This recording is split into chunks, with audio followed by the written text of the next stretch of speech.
নমস্কার দেশবাসী। এখন যেভাবে বিভিন্ন দেশের মধ্যে বিবাদ বেড়ে চলেছে, ঠিক সেইভাবেই ক্রুড অয়েল মানে কাঁচা তেলের মূল্যে প্রভাব দেখতে পাওয়া যাচ্ছে। কিন্তু আপনারা জেনে অবাক হবেন, বিশ্বের অনেক ডেভেলপ দেশও কাঁচা তেলের দামকে কন্ট্রোল করতে পারছে না। অন্যদিকে ভারত এমন অপরচুনিটি পেয়ে গেছে, যার জন্য ভারত পুনরায় সস্তা দামে এমন সময়ে কাঁচা তেল কিনতে চলেছে, যেই সময়ে বিশ্বের অনেক ডেভেলপড দেশেরও অর্থ ব্যবস্থা নড়বড় করছে। অ্যাকচুয়ালি দেখা হলে এই সময়ে ইরান এবং ইসরায়েলের মাঝে যুদ্ধ শুরু হয়ে গেছে। আর এই যুদ্ধ কতদিন চলবে সেই ব্যাপারে কিছু বলাও যায় না, কারণ ইরান এবং ইসরায়েল এই দুই দেশের মধ্যে কোনো বেশি পিছু হটার জন্য প্রস্তুত নেই।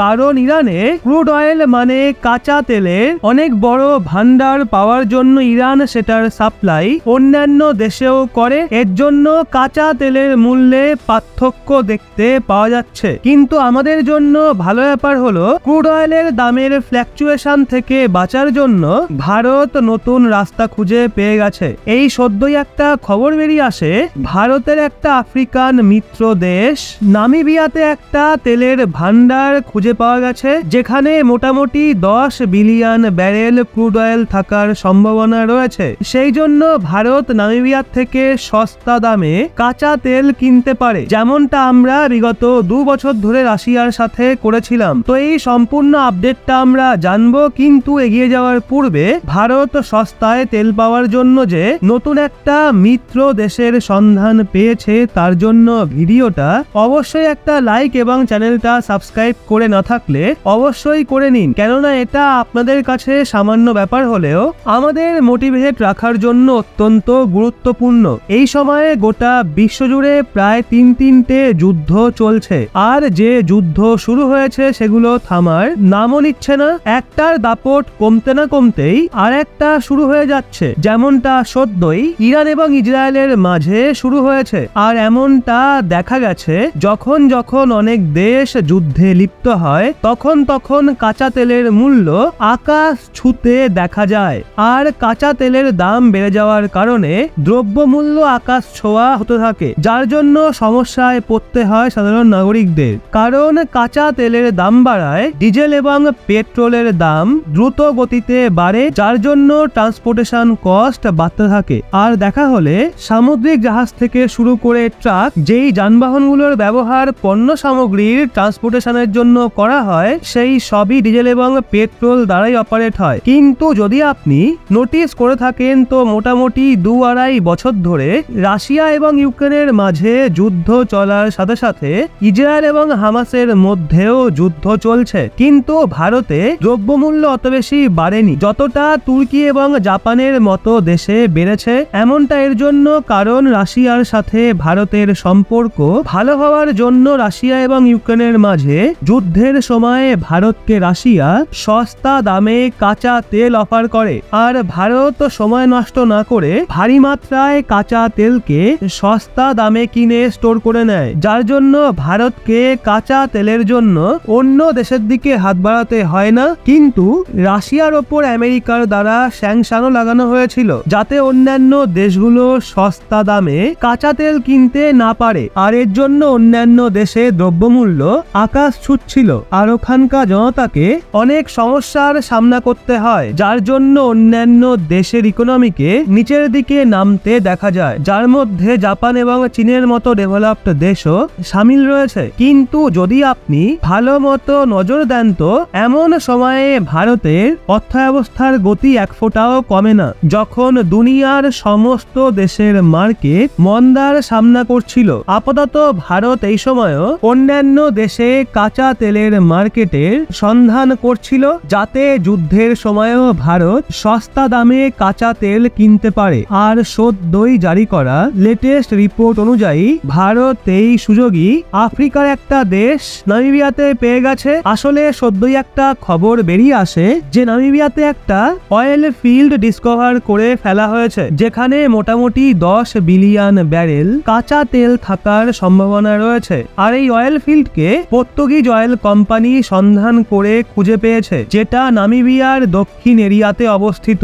আর নামিবিয়ার সাথে ভারতের ট্রেড রিলেশন অনেক ভালো। তো এক্ষেত্রে ভারত নামিবিয়ার থেকে সস্তা দামে কাঁচা তেল কিনতে চলেছে। নামিবিয়া এবং ভারতের ট্রেড রিলেশনের কথা বলা হলে ভারত এবং নামিবিয়ার মাঝে এনার্জি সেক্টরকে নিয়ে মাঝে মাঝে কোঅপারেশন চলে, যার জন্য এখনো অবধি নামিবিয়া এবং ভারতের মাঝে বাইল্যাট্রাল ট্রেডে কোনো সমস্যা আসে না। যেখানে সদ্যই এই সপ্তাহে ভারত এবং নামিবিয়ার মাঝে মাইনিং এবং এনার্জি সেক্টরকে নিয়ে আলোচনা চলছিল। মানে এই বিষয়টার পুরো আশা রয়েছে যে ভারত এবং নামিবিয়ার মাঝে এই অয়েল ফিল্ডের পার্টনারশিপেও কোনো সমস্যা হবে না এবং ওএনজিসির মতো কোম্পানি চাইলে নামিবিয়ার কোম্পানির সাথে মিলে এই অয়েল ফিল্ডের মাইনিং এও কাজ করতে পারে। অবশ্য আপনাদের বলে দিই, নামিবিয়াতে অনেক অয়েল রিজার্ভ মজুত রয়েছে, কিন্তু নামিবিয়ার কাছে এই বিষয়ে কোনো ইনফরমেশন ছিল না। এর জন্য যখন বিদেশি কোম্পানিগুলো নামিবিয়াতে তেলের ভান্ডারের সন্ধান করছে,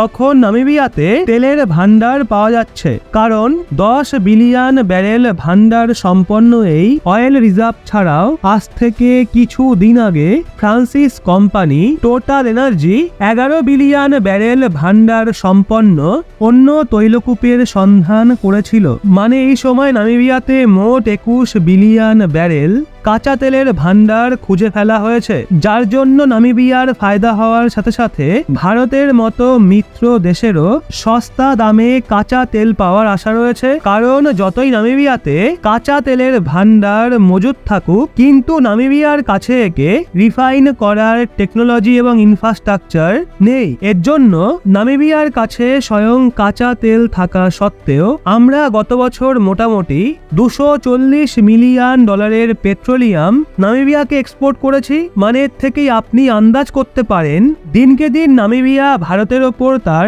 ডিপেন্ডেন্সিকে বাড়াচ্ছে।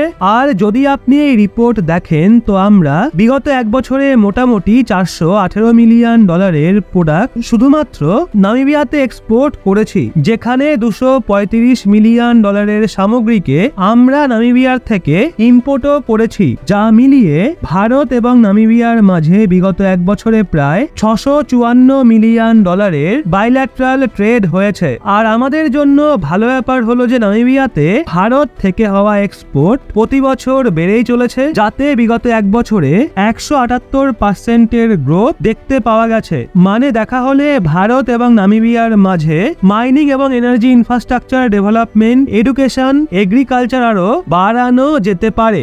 আর এর থেকেও ভালো ব্যাপার হলো নামিবিয়াতে ইউরেনিয়াম, ডায়মন্ড, কপার এবং ফসফেট ছাড়াও কিছু অন্যান্য রেয়ার আর্থ মেটালও মজুত রয়েছে, যার রিকোয়ারমেন্ট ভারতের প্রচন্ড বেশি রয়েছে। আর যদি ভারত নামিবিয়াতে নিজের ট্রেড রিলেশনকে বাড়ায়, তো এর ফলে এই দুই দেশের ফায়দা হবে। বাকি আপনারা আপনাদের মূল্যবান মতামত কমেন্টে অবশ্যই জানান যে ভারত যুদ্ধের সময়ও নামিবিয়ার থেকে সস্তা দামে কাঁচা তেলকে কিনে ইনফ্লেশনকে কাউন্টার করতে পারবে নাকি না। নিজের মতামত কমেন্টে অবশ্যই জানান। ভিডিওটা আপনার বন্ধু বান্ধবদেরকেও শেয়ার করুন, যাতে তারাও দেশের এই বিষয়গুলো জানতে পারে। জয় হিন্দ, জয় ভারত।